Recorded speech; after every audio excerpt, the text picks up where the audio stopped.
ஆக மதுவை எதிர்த்து கல்லூரி மாணவனாக நான் போராட்ட களங்களிலே கலந்து கொண்ட காலத்திலும் சரி, அண்ணா சிலையை திறக்கக்கூடாது என்ற போதும் சரி, நான் அதை தடுப்பதற்கு ஒரு படையோடு எல்லா இடத்திலும் வந்து கொண்டிருந்தேன்.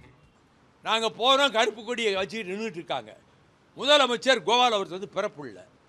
நாங்கள் போன உடனே அவர்கள் எல்லோருக்கும் ஒரு பாடம் கற்பித்தோம்.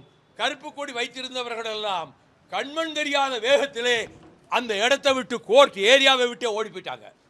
இது யாரோ சொல்லியிருக்காங்க, கலகம் நடக்குன்னு. ஆகவே முதலமைச்சர் திரும்ப வீட்டுக்கு போயிட்டார். பிறகு நாங்கள் போய் திரும்ப கூப்பிட்டு வந்தோம். அற்புதமான பேச்சு அன்னைக்கு அண்ணா சிலையை திறந்து வச்சு. அப்பொழுதுதான் அந்நியர் வந்து புகுந்து வாலாட்டினால் உதை விழுங்கான் அப்படின்னு கலைஞர் பேச்சின் முடிவிலே சொன்னார். அப்படி அந்த பிரச்சனைக்காக அதற்கு பிறகு இந்திய எதிர்ப்பு நாங்கள் நடத்திக்கிட்டு இருக்கோம். 26 ஜனவரி 26 குடிகெடுக்கும் நாள், குடியரசு நாள் அல்ல என்று தமிழகமே கருப்பு கொடி ஏந்த வேண்டும் என்று அண்ணா சொன்னதனாலே நாங்கள் சட்டக்கல்லூரிக்குள் யாரையும் நுழைய விடவில்லை மாணவர்களை. அதற்கு பிறகு மறுநாள் போரே பழையபடி கிளாஸுக்கு வந்துட்டாங்க. ப்ரொஃபஸர் ரூமில் இருக்காங்க. அவங்கெல்லாம் இந்த இந்திய ஆதரவு அமைப்பு நிர்வாகிகள். அவங்க ஒரு பெரிய நடிகையினுடைய அண்ணன், பெரிய செல்வாக்கு மிக்கவன், அவன் தலைமையில் தான் நிற்கிறாங்க. நான் வேகமாக சென்றேன். இத்தனை 1000 பேர் நம்ம நிற்கிறோம், என்ன தைரியம் இருந்தால் இவனு ஹிந்தி வேணும்னு லெக்சரர் ப்ரொஃபஸர் ரூமில் போய் நிற்பாங்கன்னு சொல்லி, எங்கடா வந்தீங்கன்னு. இந்த மாதிரிலாம் இப்போ பேச முடியுமா? பேப்பர்லேயே போட்டுருவாங்க, இப்படி பேசுகிறாரு ஒருமையில். அது ஒரு ரத்தம் சூடேறக்கூடிய காலம். நான் கிராமத்திலேருந்து வந்தவன், எதுக்கிறதுன்னு அடிதடினாலும் அதுக்கு பதில் சொல்லி நிற்கிறவன். நான் உள்ளே போன உடனே எதுக்குடா நேற்று அங்கே வந்து இது போட்டிங்க? ஏன்னா என் கூட வந்தவங்க ஒரு 13 பேர் மண்டை உடஞ்சிருச்சு போலீஸ் அடித்ததில். லெஃப்ட் ரைட்டுன்னு போட்டு வந்த உடனே அந்த மண்டபத்துக்குள்ளே இருந்தவங்கெல்லாம் குடும்பத்தோடு வந்தவங்க, அவங்க எந்திரிச்சு வெளியே போயிட்டாங்க. சரி, நமக்கு நல்ல பாதுகாப்பு அப்படின்னு நாங்கள் மேடையில் ஏறி நிற்கிறோம், கோஷம் போட்டுக்கு நிற்கிறோம்.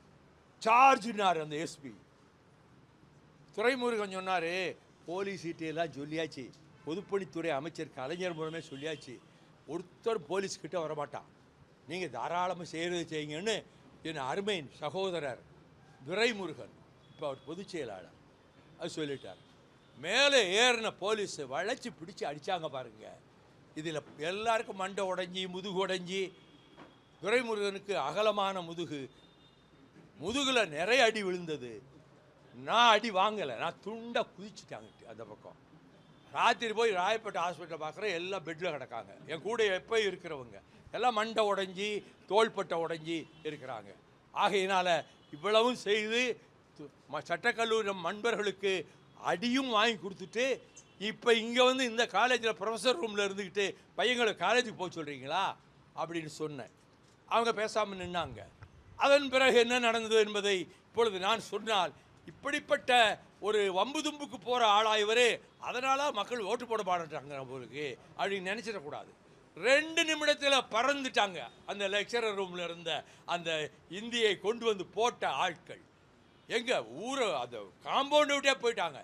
எவனாவது அதற்கு மீறி உள்ளே வந்தால், காம்பவுண்டுக்கு உள்ளே வந்து கிளாஸ் ரூமுக்கு போனீங்கன்னா, நாங்கள் இந்திய எதிர்ப்பு போராட்டத்திலே இறந்து போன தியாகிகளை நினைத்து நாங்கள் வந்திருக்கிறோம். அடி தப்பாது, ஒருவனும் நீங்கள் தப்ப முடியாது என்று சொன்னவுடன் அப்படி உள்ளே போக வேண்டும் என்று வந்தவர்கள் பின்னங்கால் பிடரியில் அடிபட ஓடினார்கள். ஆக மதுவை எதிர்த்து கல்லூரி மாணவனாக நான் போராட்ட களங்களிலே கலந்து கொண்ட காலத்திலும் சரி, அண்ணா சிலையை திறக்கக்கூடாது என்ற போதும் சரி, நான் அதை தடுப்பதற்கு ஒரு படையோடு எல்லா இடத்திலும் வந்து கொண்டிருந்தேன்.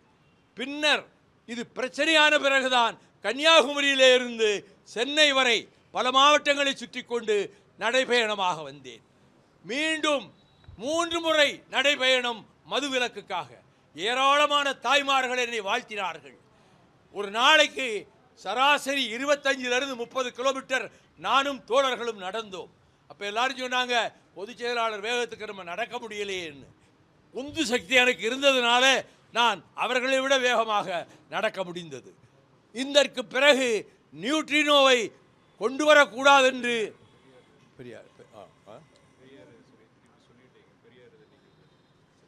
இன்னைக்கு ஆமாம் தெரியும். பெரியாரே வந்து கள்ளுக்கடை மறியலுக்கு அவர் வீட்டில் கண்ணம்மாவும் நாகம்மாவும் வந்து இருந்தாங்க. அவர் அதை எதிர்த்து தான் ஆரம்ப காலத்திலே போராட்டம் நடத்தினார். இப்பொழுது நியூட்ரினோவை எதிர்த்து நாங்கள் போராட்டம் நடத்துகிற போது நான் ஹைகோர்ட்டில் கேஸ் போட்டேன். ஹைகோர்ட்டில் ஸ்டே கொடுத்துட்டாங்க. 1500 கோடி ரூபாய் செலவழிச்சிருக்காங்க. அவர் நரேந்திர மோடி இதை திறந்தே தீர்வேங்கிறாரு. நான் தொடர்ந்து போராடிக்கிட்டு இருக்க 4 வருஷமாக திறக்க முடியலை. இதை எல்லாவற்றையும் என்னுடைய பேச்சாளர்கள், எங்கள் கட்சி பேச்சாளர்கள் கூட அதிகமாக பேசுறதில்லை. சுய விளம்பரம்னு ஆயிரும்னு நாங்கள் செய்த சாதனைகளையே இவங்க சொல்கிறது கிடையாது. பத்திரிகையாளர்களுக்கு சொல்கிறேன், மதுவை எதிர்த்து தமிழகம் பூராவிலும் போராட்டம் நடத்தியவன், நடையாக நடந்தவன் நான். என் தாயார் இறந்து போனதும் அந்த போராட்டத்திலே கலந்து கொண்டதனால் தான். அதற்கு பிறகு சிவகாசி ஒரு இளைஞரணி செயலாளரும் துணை செயலாளருமான சிவகாசி ரவி, அருமையான பையன், ஏழை குடும்பம். அவன் உடம்பு பூரா மண்ணெண்ணெய் ஊற்றிக்கிட்டு நாங்கள் புறப்படுற இடத்துல நான் தளபதி ஸ்டாலின் நெடுமாறன் இருக்கிற இடத்துக்கு நோக்கி வந்தான். பனைமர உயரத்துக்கு தீ பற்றி எரிந்தது. அப்பொழுது அவனை அப்பல்லோ ஹாஸ்பிட்டலுக்கு கொண்டு போனோம். நான், பூமிநாதன், சின்ன செல்லம் எல்லாரும். கண்ணெல்லாம் தெரிஞ்சது, முகம் வெகுந்து போகலை. ஏன்பா இப்படி செஞ்ச? உன் பொண்டாட்டி 2 பிள்ளைகளும் தெருவில் நின்று அழுகிறாங்களே, இப்படி ஏன் செஞ்சேனாங்க? நீங்கள் செய்கிற போராட்டங்கள், மதிமுக போராட்டங்கள் எந்த பேப்பர்லையும் போட மாட்டேங்கிறான். நீங்கள் இவ்வளவு கஷ்டப்பட்டு இன்னொரு 7 நாள் நடக்க போகிறீங்க, அதையும் போட மாட்டாங்க. நான் தீ குளிச்சா அதை கண்டிப்பாக போடுவாங்க அப்படிங்கிறதுனால நான் தீ குளிச்சேன்னு சொல்கிறான். 3ஆம் நாள் இறந்து போனான். அப்பளோலாம் சேர்த்துருந்தோம். அவனை கொண்டு போய் அந்த ஊர் சுடுகாட்டில் எரிச்சிட்டு தான் வந்தோம். இத்தனை வரலாறும் மதுவிலக்கை பொறுத்தமட்டிலே மறுமலர்ச்சி திராவிட முன்னேற்ற கழகம் ஊர் ஊருக்கு உண்ணாவிரதம், ஊர் ஊருக்கு நடைபயணம் என்று செய்தோம்.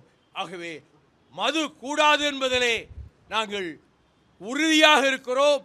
ஒரு பெரும் போராட்டத்தை நெடுகிலும் நடத்தி வந்திருக்கிறோம். இப்பொழுது நாங்கள் போகிற கூட்டங்களில் அந்த மதுவை பற்றி சொல்லுகிறேன்.